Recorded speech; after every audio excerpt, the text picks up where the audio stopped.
We're looking at quite the unique punch. This is the Superman jab with George St. Pierre. Now, I would definitely say, it's fair to say, George is pretty well known for this move, and I haven't seen anyone do it nearly as well since him, so let's do a breakdown on it. A Superman punch is a pretty unique punch in that you lift one leg up off the ground. As you can see here, George lifted up his knee. He's now gonna kick that leg straight back as he throws a punch at the opponent, like so. He uses the power of kicking that leg back to propel him forward faster and adds that speed to his punch. Whenever I taught this move to my students, I would tell them to imagine kick off of an imaginary wall. You can actually kick off of a wall too if you chose to do that. Now, the way George throws the Superman punch is pretty unique. Typically, when someone throws a Superman punch, they use their rear hand and kick with their rear leg, like so. Using the rear hand makes it a Superman cross.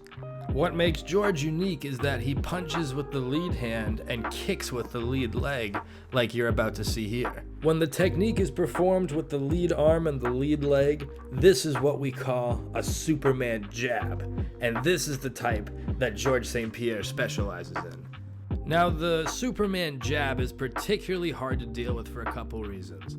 One is it closes a massive amount of distance very fast. It does this for a couple reasons. One is it uses the lead hand, which is already kinda close, and then it harnesses the power of that back leg to propel that lead hand very, very rapidly forward. Because it uses that lead arm and it harnesses the power of that leg to propel it forward, it probably is the punch out of any punch that covers the most distance. Two is because it's really easy to get out clean. I've never actually seen George St. Pierre get punished for throwing a Superman punch.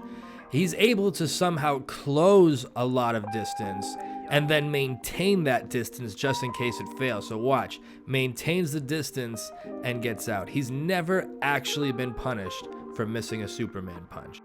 Now, like any good martial artist, George St. Pierre has a bunch of setups for this move. Let's take a look at some of them. His most common one is going to be the low kick setup. So here's how this works. George starts by throwing a lead low kick. I want you to watch how Nick reacts to this kick, right? He checks it by bending his knee slightly and turning it out. It's a form of a check that you don't need to lift the leg up for. Now check this out, right? George lifts up his leg for the Superman punch. The thing is that the lifting of the leg actually looks like a kick. So much so, in fact, that if you watch, as George lifts up his leg, Diaz is gonna bend his knee to do the check that I talked to you about from earlier. The thing is though, is he's been deceived, and as he's thinking about checking kicks, here comes the Superman punch. Up the Superman punch with the lead leg kick is great because it's very safe. You got that long lead leg setting up that long punch, and you can do a lot of damage from a distance. It doesn't have to be a lead leg kick though. It could be a rear kick. Watch. Here George lands a rear low kick, and because BJ's thinking kick, when George lifts up his leg, you can see BJ goes to check, but he gets nailed by a Superman punch. Now you can take this concept up high too. He sets up the Superman punch with the high kick. So watch this. Throws up the high kick, and watch how Koscheck defends it here. Watch the hand. He reaches over to his left like so to block the kick. Pay attention to that hand again as George lifts up his left leg there in order to go for the Superman punch. Watch how Koscheck reached over in order to block the kick again. This gave George St. Pierre the big opening he needed to go for that Superman jab. Here's something really interesting. He'll use both of the kicks from the last two techniques. Watch. He goes low, then he goes high. Now he's really got Koscheck thinking about kicks, and that's the time we go for the Superman jab. Now, the important thing to note is while he's not landing this combination necessarily that you're seeing here, he's doing so from so far of a range and getting out safely that it doesn't really matter. That's the beauty of combining these three techniques in particular. They're all so long that you can stay safe as you're doing it and still do a significant amount of damage. Now, George St. Pierre is known for his jab, and it makes setting up a Superman punch that much easier. When someone gets popped by a jab a lot and they're really looking out for it, and they start to develop a sense of the timing, it makes it easier to actually land a Superman punch.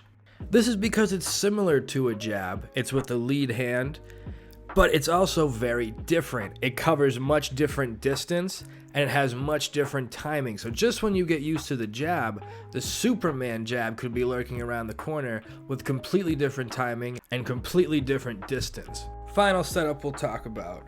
Because it's so long and so fast, it's a tremendous counterattack. So watch, Jake Shields moves in, but gets countered by the Superman punch. Watch this. Jake initiates the movement by moving that back leg up, but then gets reamed by this counter Superman jab. Alright, we're going to close this out by talking about the low kick follow-up. Here's how this works. George St. Pierre throws the Superman. Watch Koscheck's left leg. He stepped to the left.